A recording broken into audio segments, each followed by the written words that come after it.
Então, hoje nós vamos estar entrando nesse módulo que tem um objetivo, como nós vamos ver daqui a pouco, de nós termos uma visão mais ampla do universo, do mundo, porém com um filtro cristão, né, um filtro da Bíblia.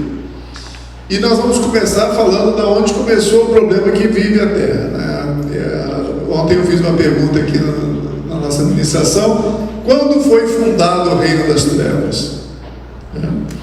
Então, o Reino das Trevas foi fundado quando Adão e Eva resolveram entregar a autoridade, né, que lhes tinha sido dada para cuidar da terra ao inimigo.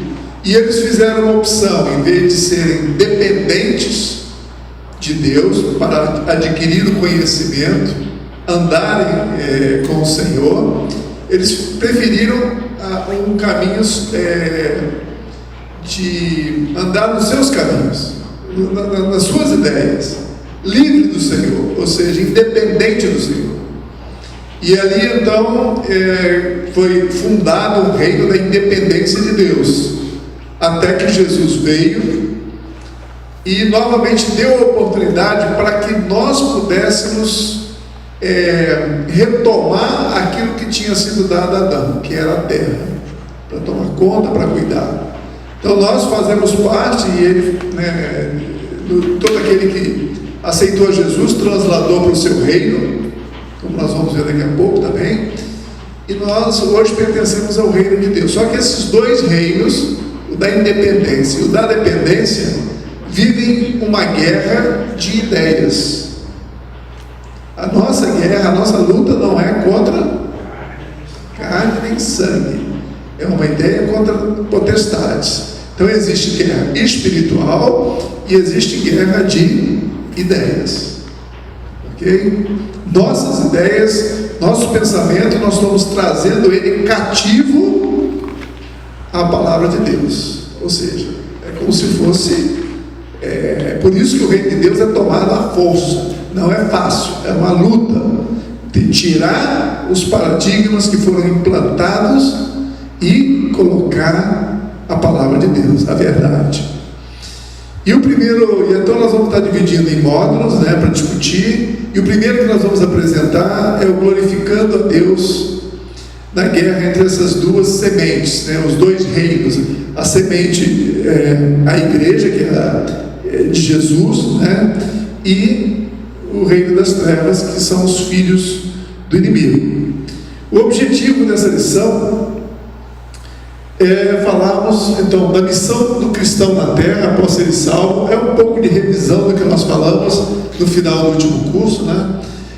Da construção de um estilo de vida e de uma visão de mundo verdadeiramente cristã, e como medir o sucesso. O sucesso que o mundo conhece não é o sucesso que o cristão deve conhecer ou deve procurar. Falar um pouco conectar a salvação, como eu estava falando há poucos, com o reino de Deus, né? E como o nosso ministério no mundo e no local de trabalho podem glorificar a Deus. Primeira vez que eu li, eu não entendi nada. O que é guerra contra as duas sementes, entre as duas sementes? Eu não entendi, Sérgio. Eu confesso que eu não entendi, e aí acabou que passou o tempo e eu não me aprofundei naquele assunto. Mas essa palavra, ela está, só para dar uma introdução, essa palavra está exatamente em Gênesis 3,15, né? E diz exatamente a semente, né, que é Jesus, né, a semente da mulher, e a semente da serpente, que é o sistema do mundo e tudo que ele governa, né? Então, assim, esse módulo que a gente vai falar aqui é um módulo... A nossa primeira aula vai ser um pouco mais teórica, tá? Bem teórica zona, mas é muito importante. É basicamente uma das nossas bases que a gente vai falar muito aqui, e tem tudo a ver com o que o amigo do Sérgio falou hoje lá, né? Falou ontem para você, né, Sérgio? Na verdade, é que o que a gente está aqui querendo, né, é fundamentar essas novas ideias, esses novos paradigmas, tudo de acordo com o que diz a palavra de Deus, porque dia após dia, pensamentos, ideias, informações, dados são multiplicados nas nossas mentes. a gente pode ver aí a quantidade de... Hoje eu estava até conversando com meu pai, ele falando, poxa, eu não sei como é que vai ser nos seus filhos, né? A quantidade de informação a respeito de homossexualismo. Você entra na página Globo.com, é impressionante, todo dia, toda hora que você entra tem duas matérias ali sobre homossexuais, sobre os filhos dos homossexuais. É uma coisa que assim, eles tentam de fato, né, pai, passar na goela, empurrar. Eles empurram e quer que seja daquela forma, né? E às vezes a gente acha que é a mídia, às vezes a gente acha que são os economistas, mas não, né? É o sistema do mundo, é o sistema do mundo. Mas para isso, para a gente saber exatamente como a gente deve se portar, a gente tem que estar muito bem fundamentado na palavra de Deus. Jesus Cristo, quando ele estava foi para o deserto e ele foi tentado por Satanás, ele venceu Satanás como? Com a palavra, falando, e ele tinha conhecimento da palavra de Deus. Então a gente não pode ser enganado, mas é muito fácil a gente ser enganado se a gente não lê a palavra de Deus. Então, tudo relacionado ao nosso curso vai ser o reino bíblico, né? Estava até outro dia tendo uma discussão com a minha noiva a respeito de aborto, né? E a gente tem que entender que tudo que está na palavra de Deus, de fato, são princípios e podem não ter aquela abrangência, aquela profundidade toda, mas ali está todos os princípios que a gente precisa. Princípios econômicos, princípios filosóficos, princípios políticos, princípios de gestão, é na palavra, irmãos.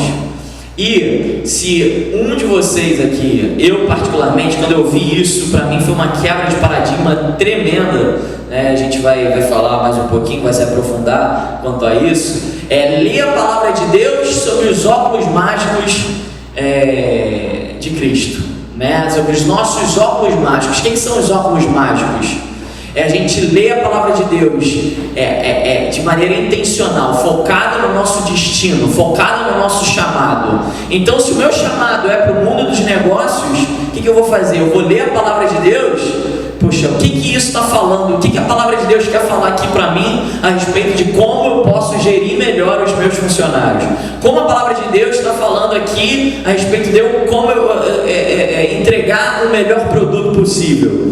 Então, como que eu posso influenciar mais pessoas a respeito, né, das práticas, das habilidades gerenciais da palavra de Deus? Então é tudo uma visão pautada na palavra. Não tem como esse curso aqui existir se não fosse a palavra de Deus. Então toda essa nossa caminhada ao longo desse curso aqui, ele é pautado, né, nessa mudança de mindset, ou melhor, mudança de coração. E mais para frente eu e o Sérgio, a gente deve se aprofundar nessa questão, né? Porque a mente, ela tenta justificar o que o nosso coração ele já escolhe, né? Então o nosso coração escolhe e a nossa mente começa a arranjar argumentos para que tudo aquilo aconteça. Mas enfim, o nosso processo aqui de transição, né? A palavra de Deus diz lá em Colossenses 1,13, né? Que Deus ele nos tirou da potestade das trevas e nos transportou para o quê? Para o reino do Filho do seu amor. Exatamente, ou seja, ele nos transportou, e esse é o nosso processo agora. A partir do momento que vai passar um próximo slide aí, a gente é salvo, né? A gente recebe a Cristo como Senhor e Salvador da nossa vida. A partir do momento em que a gente é batizado nas águas, a gente tem o batismo no Espírito, a gente passa a viver no reino de Deus. Mas, o que acontece? Qual é o problema aí? O problema é que a gente viveu 20, 30, 40, 50 anos, Alair, no reino de Satanás, ouvindo, aprendendo e ensinando também para outras pessoas, né? Eu sou economista, estudei na PUC, e a PUC tem assim, na minha época eu estudei com os melhores professores, os professores que davam aula davam dentro dos planos, né, do PSDB. Então, PUC Rio Gustavo Franco, Armínio Fraga, o próprio Ilan, que está hoje como presidente do Banco Central. Então, todos caras feríssimos.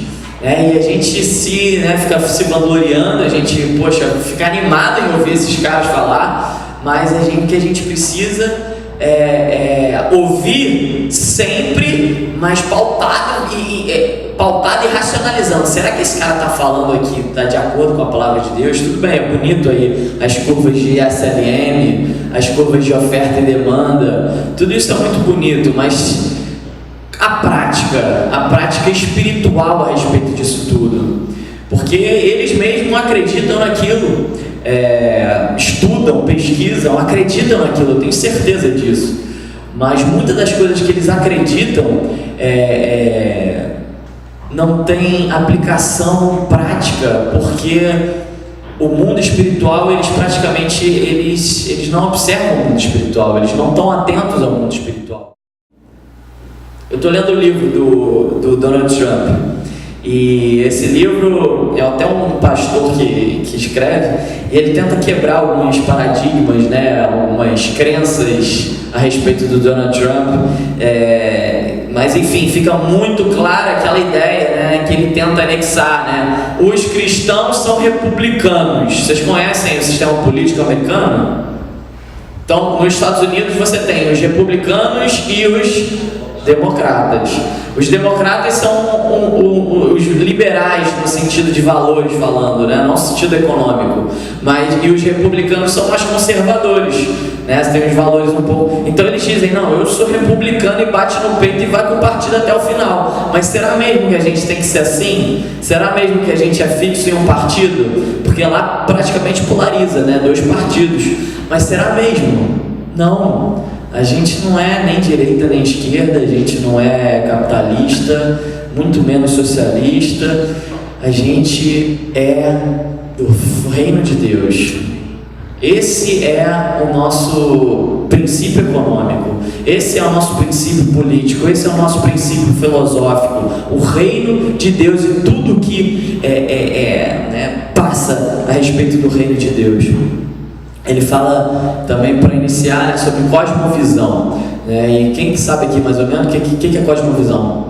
É a nossa visão de mundo como um todo, não só o que a gente acredita, o porquê que a gente acredita e o que a gente está praticando, de acordo com tudo aquilo que a gente tem praticado, Então, o que a gente acredita? Quais são as nossas crenças, os nossos princípios, Quais são os nossos valores, paradigmas, por que a gente acredita, Quais são as nossas explicações para tudo aquilo, os nossos argumentos utilizados, Então isso tudo é cosmovisão, e esse curso aqui ele procura trabalhar sobre cosmovisão, falar sobre a cosmovisão, para que a gente saia desse curso aqui completamente pronto para chegar no mercado de trabalho melhor. Nunca é pronto, O próprio Denis e o Zé ficam toda hora mandando lá, picoqueando com o Denis. Achei fenomenal a sua sacada, o Zé, mas picoqueando com o Denis, ou seja, meditando em cima do que o próprio Denis já diz. Eu vou fazer então um resumo do que o Daniel está falando, só para a gente fixar, depois a gente abre um pouquinho para questões, Então, o que o mundo, qual é o engano do mundo que está presente em 99% das igrejas, como aquele rapaz, aquele senhor escreveu para mim? Somos informados falsamente que quando somos salvos devemos parar de investir em nós mesmos e de usar nossa energia criativa no mundo atual. Devemos nos preparar para o retorno de Jesus. É exatamente o que ele escreveu. Se vocês lerem a mensagem dele, na minha igreja eu estou há 26 anos escutando sobre salvação e vida eterna, porque isso é que se trabalha. É exatamente isso, parece que é proposital. E qual é a verdade? A verdade é que nosso ministério nos negócios, todo mundo aqui precisa trabalhar, precisa gerar comida, pagar a casa, educar filhos. Isso custa dinheiro, você precisa trabalhar, E para que isso prospere, nós precisamos alinhar esse ministério de modo a glorificar Deus agora, não glorificar a nós mesmos, como é o capitalismo, por exemplo, ou glorificar o Estado, como é o socialismo, ou retirar-se do mundo, é tratar do agora que lida com nossos hábitos de trabalho.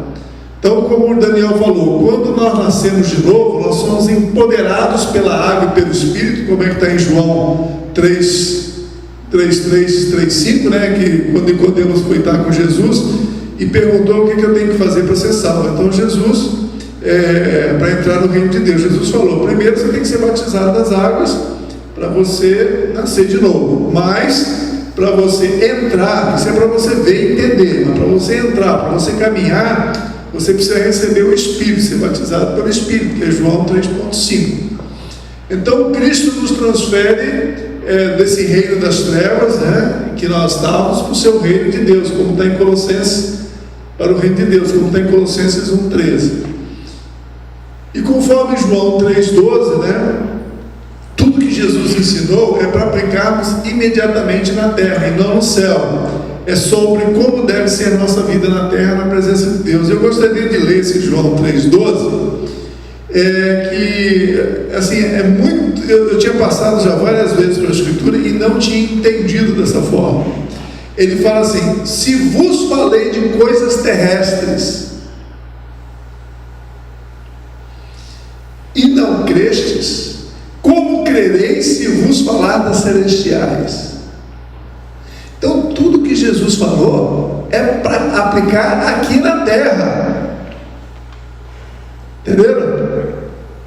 Se vos falei de coisas terrestres, ele não estava falando de eternidade, ele estava falando de vida aqui na terra, de relacionamento aqui na terra, cuidado das coisas aqui na terra. Fantástico isso. Isso eu não tinha essa revelação, né? E então a meta de todo cristão é desprogramar-se, né? Renovar a mente, como está em Romanos 12:1-2, né? Apresentar nossos corpos como sacrifício vivo, santo e agradável a Deus, e renovar nossa mente, né? Não nos conformarmos com o mundo, com esses professores que são magníficos, têm muito conhecimento, mas eles não têm a verdade, eles não conhecem a verdade, né? Agora nós temos acesso à verdade, deixar que essa verdade nos transforme para que nós possamos experimentar a prosperidade real, verdadeira de Deus. Então, quando nós aplicamos a palavra de Deus no dia a dia, né, nós experimentamos a alegria de ser um com Cristo e produziremos frutos e habilidades que serão usadas por Deus agora e na eternidade, e que são habilidades que passarão pelo fogo, né? Como nós falamos isso bastante. Então, agora seria uma hora de nós respondermos essas questões, tratarmos essas questões sobre 3 habilidades fundamentais, né? A primeira que é chamada do cordão de 3 dobras, ou 3 respostas que nós devemos começar quando nós queremos caminhar andando no reino de Deus. É a revelação da identidade, quem eu sou em Cristo Jesus, o que eu devo fazer, como vou fazer isso, a identidade relacional, com quem eu devo me juntar, como vamos construir juntos, como faço para viver em comunidade e pensar relacionalmente, conforme Efésios 4:16, e como adquiro maturidade, né? Então, eu acho que, Daniel, a gente podia parar aqui um pouquinho, para que cada um meditasse um pouco nessas questões. Não, porque o que eu concordo, Sérgio. Vamos dar uma paradinha. Depois então eu volto aqui falando exatamente sobre isso, porque eu acho que tem aplicações para o mundo de negócios, né? Então, assim, por exemplo, revelação de identidade. Eu trabalho com coaching, né? E uma coisa que eu percebo muito quem não sabe onde vai chegar, quem não conhece os seus potenciais, quem não conhece as suas fraquezas, as suas forças, o cara não tem condição de passar no concurso, né? Então eu sou coaching de concurso. Então eu vejo claramente, né, em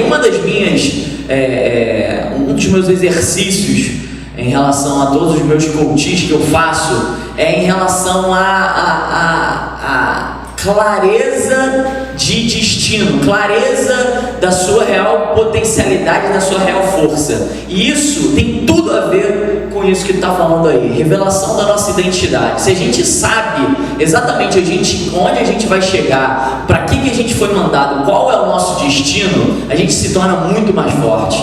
Aí a gente consegue, de fato, se tornar disciplinado, né? Em chegar, em cumprir com aquele nosso objetivo. A gente tem foco. Por quê? Porque não, poxa, eu sei exatamente onde eu tenho que chegar. Então vai passar uma dificuldade, mas não tem problema. Quando eu chegar lá, vai ser muito bom, vai ser muito importante. E por um exemplo grande disso são as empresas. Então assim, você às vezes que tem uma empresa, uma coisa que eu te aconselho muito é fazer um plano de carreira nas suas empresas. Por quê? Porque se o teu empregado ele chega na empresa e ele não tem noção onde ele vai chegar, quanto tempo vai durar para chegar até lá, muito possivelmente ele vai se tornar desmotivado, ele vai se desmotivar, ele pode pegar a primeira oportunidade de sair daquela empresa, ele perde a fidelidade. Então é muito importante, né, jogar limpo e ter um bom plano de carreira. Ao nível, eu estou falando a nível gerencial, a nível empresarial, né? Especificar, né? E dizer, olha só, aqui as coisas funcionam dessa forma, né? E é por conta disso, a revelação da identidade, né? Do caminhar, e ao mesmo tempo isso no reino de Deus. Se a gente não sabe a nossa potencialidade, se a gente não sabe que a gente é filho, se a gente não sabe que a gente é herdeiro, co-herdeiro com Cristo, embaixador, os nossos poderes eles se tornam muito limitados e os nossos superpoderes eles são praticamente anulados. Por quê? Porque o inimigo ele é o pai da mentira, ele fica toda hora te falando, e se você não sabe de fato quem você é, a gente não consegue chegar até o nosso objetivo. Então fundamental essa questão da revelação de identidade. Questão de identidade relacional, só fazer um parênteses, né, Sérgio, aqui. A quem que a gente está se juntando? Quem que a gente está abrindo o nosso negócio? Quais são as pessoas que estão junto de nós? Qual é a nossa equipe? O que a gente tem feito com a nossa equipe? Né? Isso é identidade relacional, né? A gente tem que ter um conhecimento, né, em todos os relacionamentos que a gente está fazendo. Então assim, a gente precisa, né, como chefes, como proprietários de empresas, como empresários, treinar as nossas equipes, né? E para quê? Para que o grupo seja coeso. Isso é um princípio, irmãos. Uma empresa onde há discordância, onde há um ambiente ruim, é uma péssima empresa para o trabalhador. Se você for colocar naquelas 100 empresas melhores do exame, todas elas investem muito dinheiro nessa questão de tornar um ambiente de trabalho motivador, né? Que a pessoa chegue lá com vontade de trabalhar, porque um ambiente em que um discorda do outro, isso gera muitos problemas. Um exemplo disso, próprio quem gosta de futebol aqui? Zé gosta, Thiagão. A gente perdeu o segue líder, agora a gente não é mais o líder, Mengão. Virou São Paulo. E aí eu estava ouvindo eles falando hoje assim, poxa, um dos jogadores eles falando assim, olha só, o poder do nosso time não é a qualidade dos jogadores, é a força da nossa equipe. Essa equipe, eu nunca vi uma equipe tão entrosada como a nossa. Então todos se gostam muito, todos se dão muito, e isso, só isso está sendo capaz de fazer a gente chegar na liderança. Então assim, é a força do grupo, isso é importantíssimo. Essa questão da identidade relacional. Por último, só a habilidade, só para terminar e a gente seguir. Habilidade de administração é isso, né? O que a gente vai levar depois da nossa morte. Amém? É habilidade de administração, habilidades relacionais, né? Então nosso objetivo ele não pode estar simplesmente no lucro, não pode estar só no onde a gente vai chegar lá com a grana no final, não. Daniel, habilidade de administração. Exatamente. E olha lá, aprender a trazer cuidado, né? Vida e abundância é tudo que Deus nos dá para cuidar.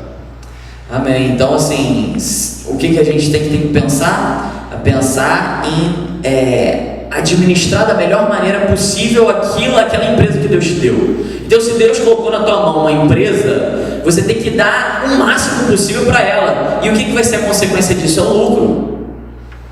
É o lucro. Por quê? Porque você vai estudar, você vai treinar a tua equipe muito bem, você vai se aprimorar em todas as técnicas. Por quê? Porque aquilo é que nem a parábola dos talentos. Você recebeu aquilo e a tua função é multiplicar.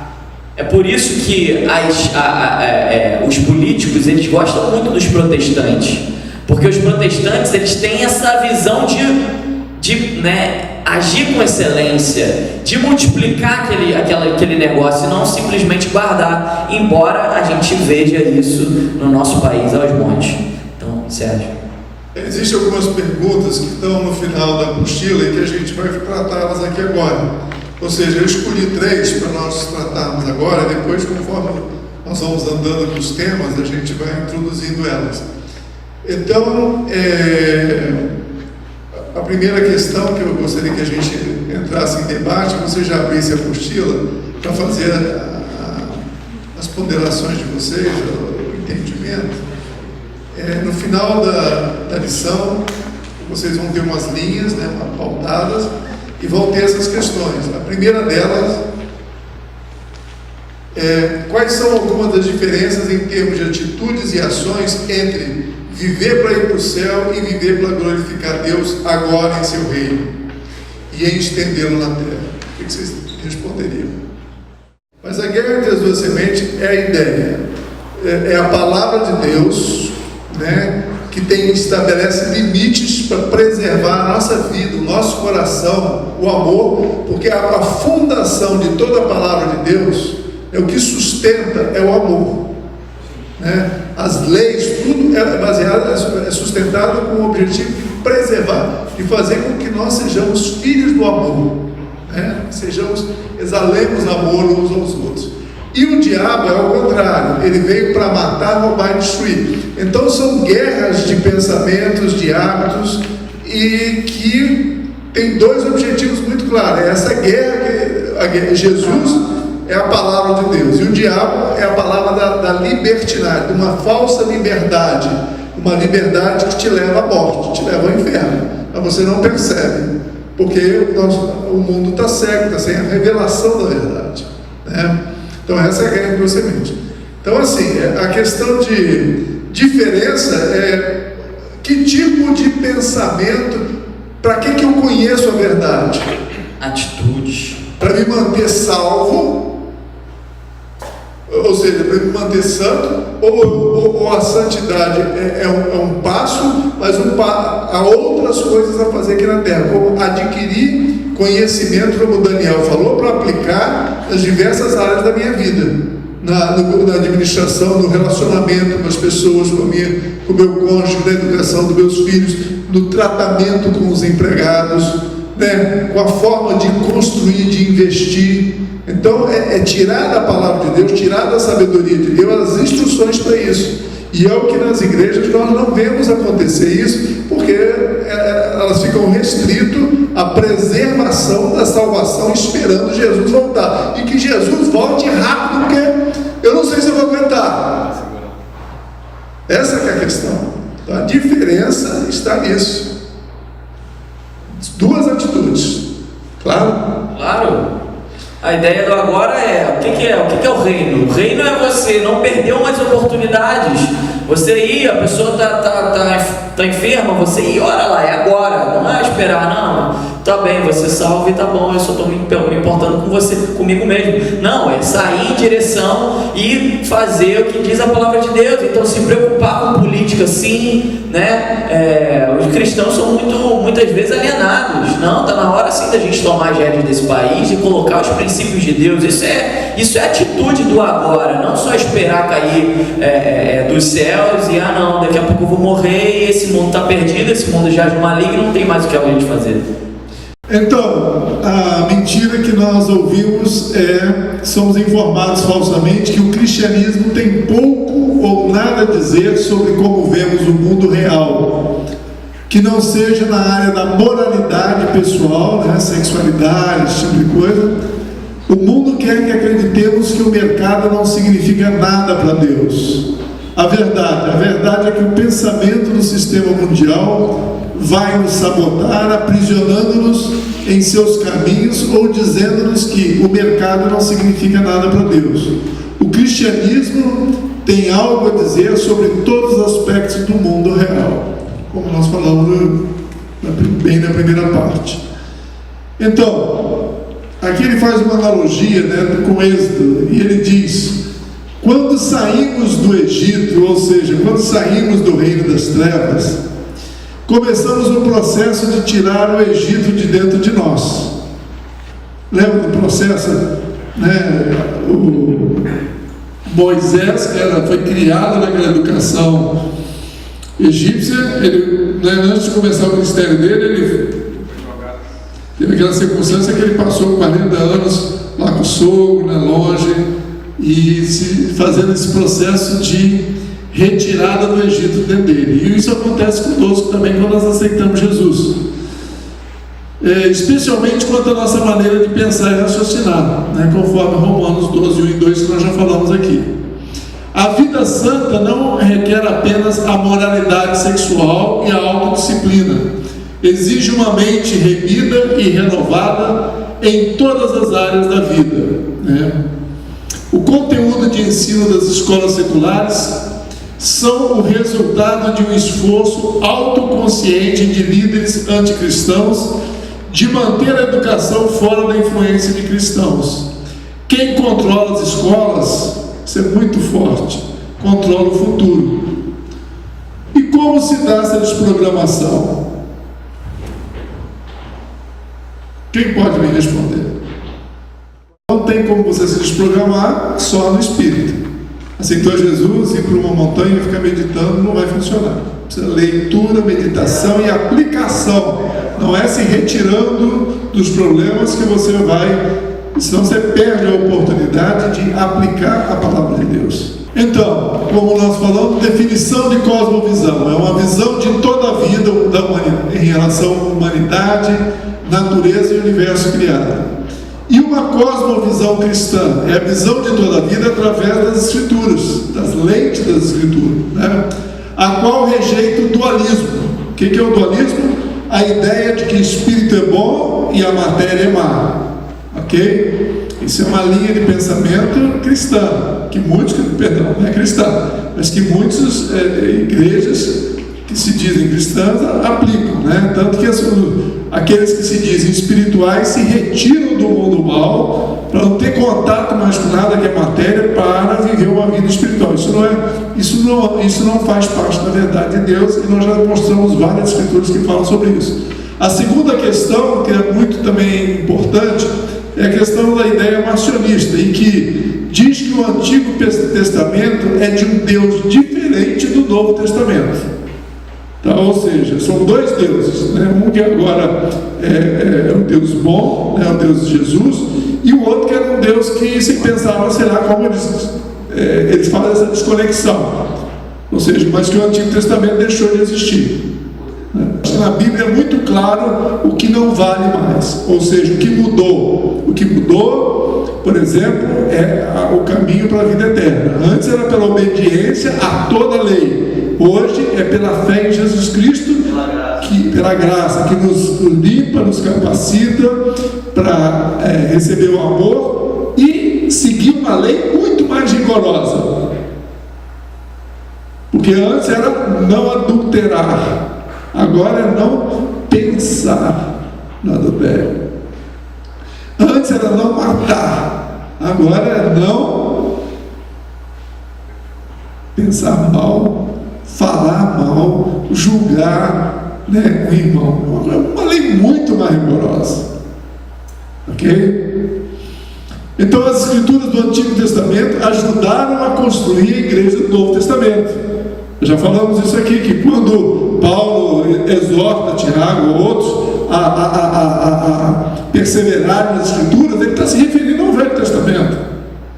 Não existiu. O Novo Testamento só foi publicado, ou escrito, ou foi conhecido 400 anos depois de Cristo. Ok? Então, Daniel. Nesse tempo aí eu estava meditando essa questão das escolas e dos nossos professores, da nossa maneira como a gente pensa.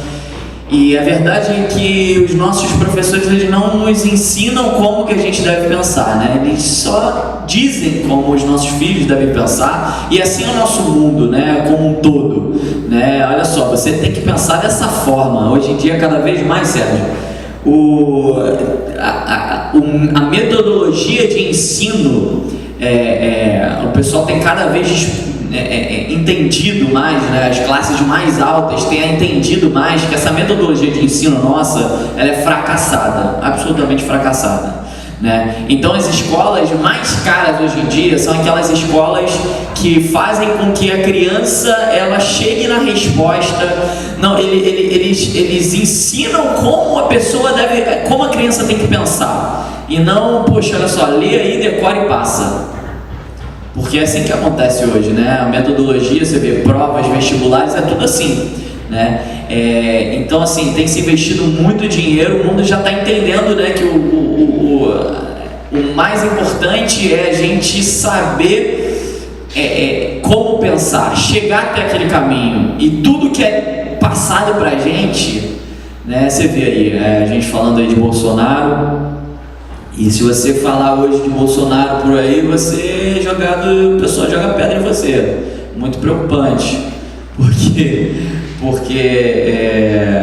o pessoal tem uma aversão, não pode falar de princípios cristãos, não, porque cristão não, tem que separar tudo. Sim, a gente tem que separar a igreja do Estado, mas jamais os princípios de Deus, jamais os valores cristãos. Ninguém pode me falar na maneira como eu tenho que pensar, como eu vou agir. Não. A gente tem que entender, né, que a forma como a gente vai pensar só cabe a nós, né? E assim, é isso que eu ia falar, né? Um vídeo eu estava vendo do Bolsonaro, um menino estava lá com a camisa do Bolsonaro, rapaz, na universidade pública, né? E esse cara foi, meu Deus do céu, foi agredido, um monte de gente saiu pra cima dele, tentaram rasgar a camisa do cara, né? Então, a gente vê a intolerância, as pessoas tentando nos passar como a gente deve pensar, como a gente deve agir. Se você discorda, e assim, o povo de Deus, ele tem que se levantar em relação a princípios, em relação a valores, né? A gente tem que se posicionar nessas questões, Sérgio. Então, assim, a palavra de Deus, ela fala tudo isso, né? Por isso que diz aí, é um dos enganos, né, mundanos. Isso eu acho que a gente já está evoluído, né? Evoluído que eu digo. A gente aprendeu bem nessa questão, né? Que a palavra de Deus, ela é muito mais do que simplesmente salvação, mas tem todos os campos, todas as áreas de influência. Então, algumas reflexões sobre esse tema, né, que aparecem na apostila. Se vocês abrirem de novo, mantenha essas perguntas abertas, que a gente vai trabalhar com relação, se não me engano, 9 reflexões. Nós trabalhamos 3. Até que ponto cada um de nós, né, cada um de vocês, realmente está livre da sequela das mágoas passadas, né, e ansiedades futuras para viver e trabalhar no agora no reino de Deus. Então, ou seja, a reflexão eu preciso me desprogramar, me desvincular das ideias e princípios, porque senão eu vou viver continuamente em guerra de pensamentos, em vez de viver em ação. Eu não consigo partir para a ação se eu estou com um conflito dentro de mim mesmo. Amém? E essa função também é uma boa função da igreja, né? Cada vez mais a gente vê pessoas ansiosas, né, pelo futuro e cheias de problemas, de erro, de pecado, que não trata. E aí isso reflete, irmãos, não há eficiência do trabalho. Então, uma coisa que o meu pai fazia na empresa dele, eu achava muito legal. Não sei se fazia, né, de forma 100%, mas simplesmente por fazer, eu acho que já era muito bom. Ter cultos, né, e tinha pastores, ia pastores lá para fazer cultos, e eu sei que os trabalhadores, eles vinham, perguntavam para os pastores questão sobre a vida deles. Então, assim, um empregado que ele não tem ansiedade com o futuro, não tem medo do futuro, né, do que vai acontecer, e também não fica toda hora pensando, poxa, nas dores, nas mazelas dele, questão do passado, né, um cara que consegue ser muito produtivo no presente. Então, né, para as nossas empresas, essa questão da função da igreja, né, do ministério, só isso quem pode fazer de fato é a igreja de Cristo. Você vê a oportunidade que o Bruno abriu, né? Homens de Deus irem lá ministrar aos empregados. Só que eles foram ministrar possivelmente, Bruno, sobre a eternidade, a salvação, e ficaram nisso, né? E a sua empresa lá sucumbindo, todo mundo sucumbindo junto, né? Então, quer dizer, olha a importância do que nós estamos tratando aqui. A porta foi aberta, como muitos empresários abrem, mas os homens de Deus não estão preparados para levar solução para reais. Estão levando soluções para o futuro, na eternidade. E por isso que muitos não estão na igreja, porque estão tão cheios de problemas agora que eles estão deixando o futuro para resolver mais tarde. Até que ponto você está comprometido em ter sua mente renovada, ou seja, chegar até o final desse curso, partir, se transformar num monitor aqui nesse curso, num facilitador? Até que ponto cada um de vocês tem esse compromisso? Porque a gente não espera que vocês sejam só assistentes de um curso, mas se transformem em radicais, agentes de transformação. Isso. Que impacto tem o conceito de vida e de trabalho agora sobre a produtividade no local de trabalho? O que vocês acham que pode mudar a produtividade se nós aplicarmos os princípios do reino de Deus? O que muda? Como você vai ajudar a você e a outros a viver e trabalhar no agora? São questões importantes da gente meditar, gente. Não percam esse tempo. Assim, esse curso é um curso que não é só o agora, né? Não é só não só esse momento aqui que a gente está junto, mas para essa desprogramação a gente precisa executar nos nossos momentos de intimidade com Deus, no nosso momento de sondar os nossos corações, pedir para o Espírito Santo falar com a gente. Então, assim, não percam essa oportunidade. Quando vocês estiverem lá no devocional de vocês, pegarem essas perguntas e responderem. Isso é muito importante. Meus irmãos, eu tenho certeza que eu estou trabalhando para um ministério de 20 anos, mas eu trabalho como se fosse para o mês que vem. Eu não trabalho como se vai acontecer daqui a 20 anos. O meu plano é para 20 anos. E talvez eu esteja aqui para ver, mas eu trabalho como se fosse acontecer a semana que vem. Entende? Nós estamos semeando, nós temos que ter esse entendimento, que é algo muito árduo e duro. Amém? Bom, meus irmãos, então nós vamos agora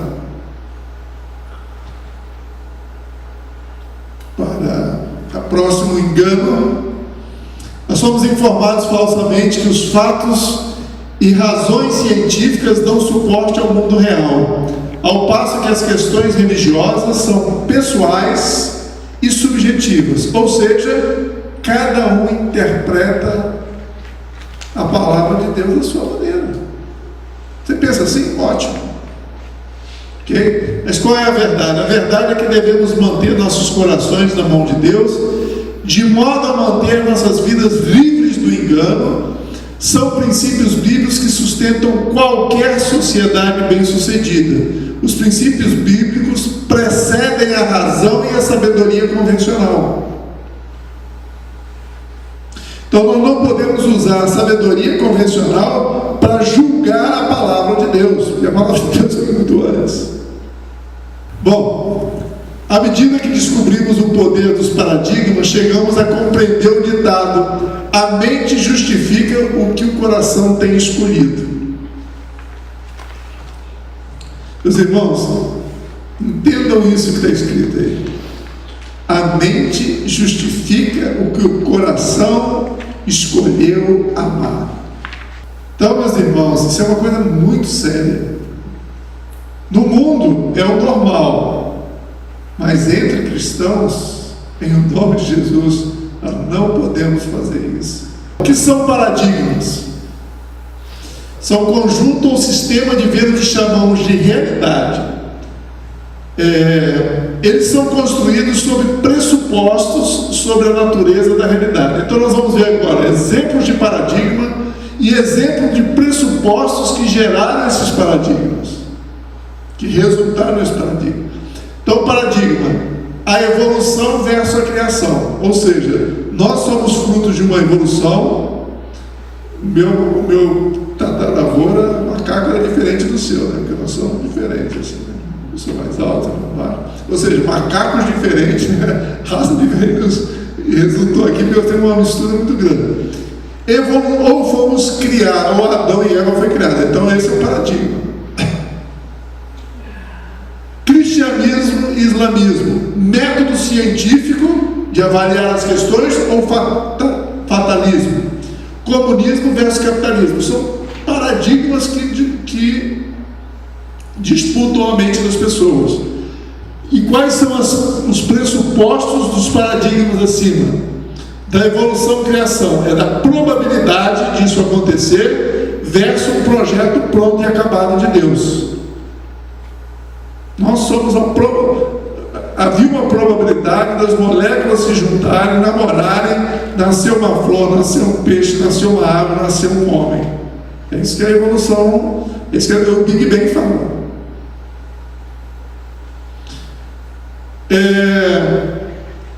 A questão do cristianismo e islamismo: Cristo como Deus ou Cristo como profeta? Olha a sutileza, mas é uma baita diferença.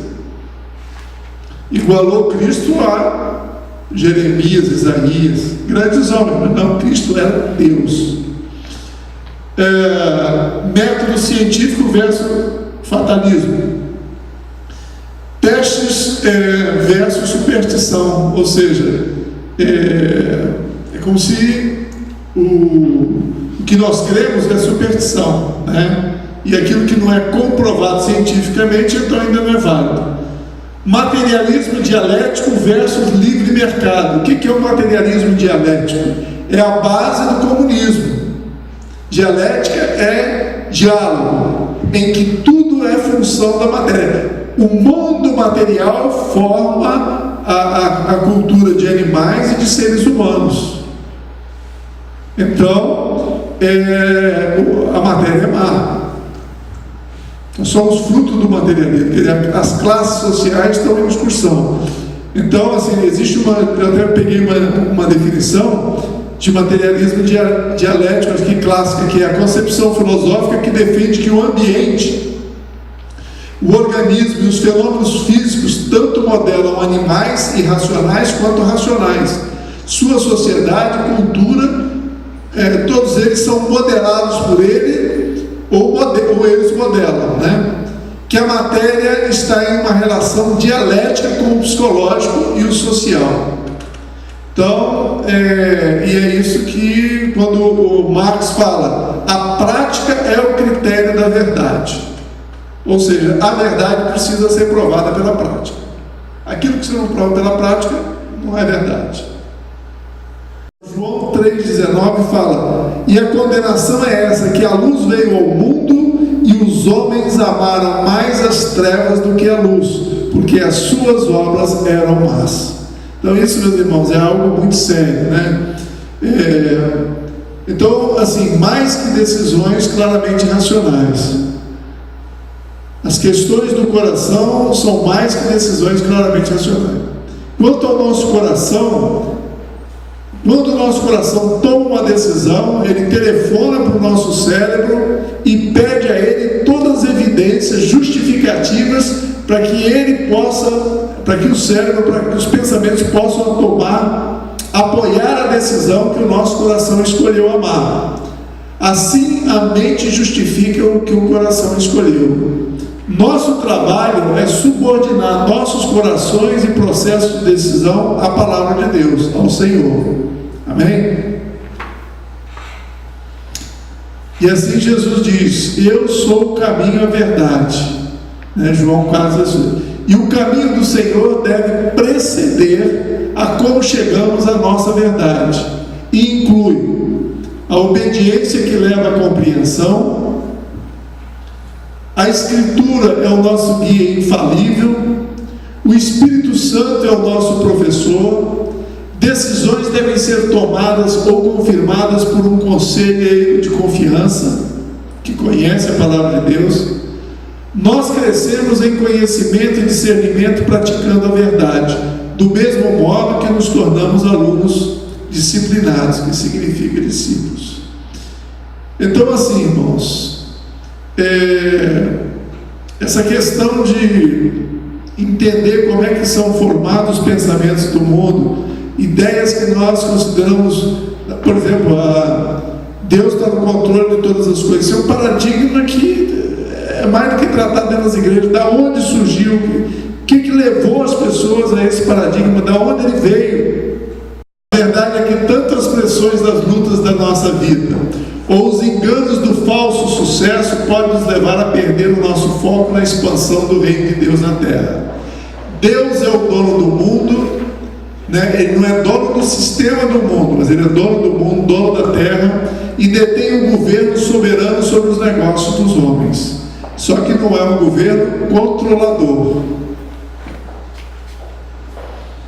Na nossa luta pela renovação da mente, nós experimentamos a realidade da guerra entre as duas sementes, que o tempo todo, quando nós falamos em tomar o reino de Deus à força, é trazer a palavra de Deus para a nossa mente. Todos aqui já entenderam a questão de conquistar o reino de Deus, é conquistar a verdade, você se transformar na verdade, e que isso exige esforço, mudar os paradigmas da nossa mente, porque a nossa carne, se ela não tiver alguém dominando ela vai fazer o que ela bem entende. Aí fica o coração simplesmente querendo só tem os desejos da carne, não tem mais nada. É como uma pessoa que não tem outra coisa, que não aprendeu nada na vida. O único prazer dele é jogar bola, ou é comer churrasco, ou seja, ele não tem mais nada para pensar, né? Então, na nossa luta pela renovação da mente, nós experimentamos a realidade da guerra entre as duas sementes, iniciadas em Gênesis 3,15, que vai até Apocalipse. A guerra entre Cristo e Satanás e seus seguidores é sobre a administração e controle das pessoas e dos recursos da terra. Todos estão de acordo com essa declaração? Eu me lembro que uma vez eu estava saí com um amigo, fomos a uma boate, e tinha uma boate ali no Leblon. Na realidade estava com duas meninas, né? E elas levaram para essa boate. E era uma boate, como o Daniel falou, que só tinha lésbica, gays. Quando eu cheguei lá, eu falei, eu estou fora. Aí eu falei, pronto, estou indo embora. E aí elas me seguiram atrás e começaram a me xingar, né? Porque eu era bobo, não sei o que lá e tal. E ali teve uma hora que eu me aborreci, eu não gostei. Eu falei, ó, para. E aí eu sei que ela ficou possessa. E esse meu amigo já tinha experiência com o espiritismo, e aí perguntou para ela assim, quem é que controla a minha cabeça? Ela falou o nome de um demônio desse ali, né? E aí meu amor voltou para mim, e ele, quem é que domina a cabeça dele? Aí ela falou assim, é uma guerra. Olha só, meu irmão, a cabeça dele está sendo disputada. Esse meu amigo, até hoje, ele, sabe, a gente se dá muito bem e tal, mas não entra a palavra na cabeça dele, é como se já tivesse dominada. A gente deve falar uma verdade ali. A minha estava uma disputa, e graças a Deus que o Senhor, que os anjos do Senhor, em algum momento, venceram e eu fui liberto, né, escolhido por Deus. Mas é isso, nossas mentes estão sendo disputadas, há uma guerra. O diabo me falou isso através dessa experiência que eu tive. Então, qual a função da igreja nesta guerra? É de defesa ou de ataque? Como é que devemos nos posicionar? Ficar aqui dentro em redutos, em oração, em jejum, em vigílias, que são muito úteis, ou também sair para as ruas, partir para o ataque, ministrar cura, ministrar palavra de ciência, ministrar solução de problemas para as pessoas que estão vivendo conflitos. E não é só no trabalho, não. É nas famílias, na educação de filhos, como nós temos falado aqui continuamente. Restabelecer a autoridade dos pais nas casas. Então a função da igreja é expulsar o invasor. Os cristãos devem resolver 3 questões principais. Quem é o dono da terra? Deus ou Satanás? A gente já falou isso demais aqui. Deus, né? A palavra de Deus se aplica a todos os homens, cristãos e não cristãos? Está claro, né? Ok? O que é esperado que a igreja faça na terra hoje? Que ela expanda o reino de Deus, a cultura de Deus, os princípios e valores de Deus, porque eles são a solução para todos os problemas. Então, Cristo não está voltando para nos resgatar, mas para promover uma noiva pronta. E isso está muito interessante, que Apocalipse 9:7, regozijemo-nos e alegremo-nos e demos glória, porque vidas são as bodas do Cordeiro, já a sua esposa se aprontou. Ok? Então não é ficar parado, é já se preparar, se aprontar a nível de virtudes, de mudança de valores. Ok?